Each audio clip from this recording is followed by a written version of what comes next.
ସାଧାରଣତଃ ଘରେ ମୂଷା ରହିଲେ ସମସ୍ତ ଜିନିଷପତ୍ର ନଷ୍ଟ ହେବା ସୁନିଶ୍ଚିତ। ତେଣୁ ଘରେ ମୂଷା ଦେଖିବା ମାତ୍ରେ ହିଁ ଆମ ଚିନ୍ତା ବଢ଼ିଯାଏ।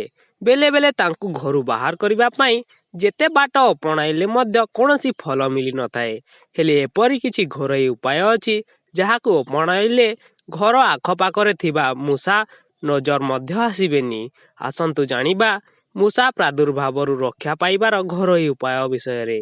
ମୂଷାକୁ ଘରୁ ବାହାର କରିବା ପାଇଁ ପିଆଜର ବ୍ୟବହାର କରନ୍ତୁ। ମୂଷାମାନଙ୍କୁ ପିଆଜର ଗନ୍ଧ ପସନ୍ଦ ହୋଇନଥାଏ। ଘରର ଯେଉଁଠି ମୂଷା ଥିବା ଦେଖୁଛନ୍ତି ସେଠାରେ ପିଆଜର ଏକ ଖଣ୍ଡ ରଖିଦିଅନ୍ତୁ। କିଛି ଦିନ ପରେ ପ୍ରଭାବ ଜାଣିପାରିବେ। ଘରର ଯେଉଁଠି ମୂଷା ଦେଖୁଛନ୍ତି ସେଠାରେ ଗୋବର ରଖନ୍ତୁ। ଗୋବରକୁ ଖାଇବା ପରେ ମୂଷା ପେଟରେ ସଂକ୍ରମଣ ହେବାର ସହ ସେ ମରିଯାଇଥାଏ।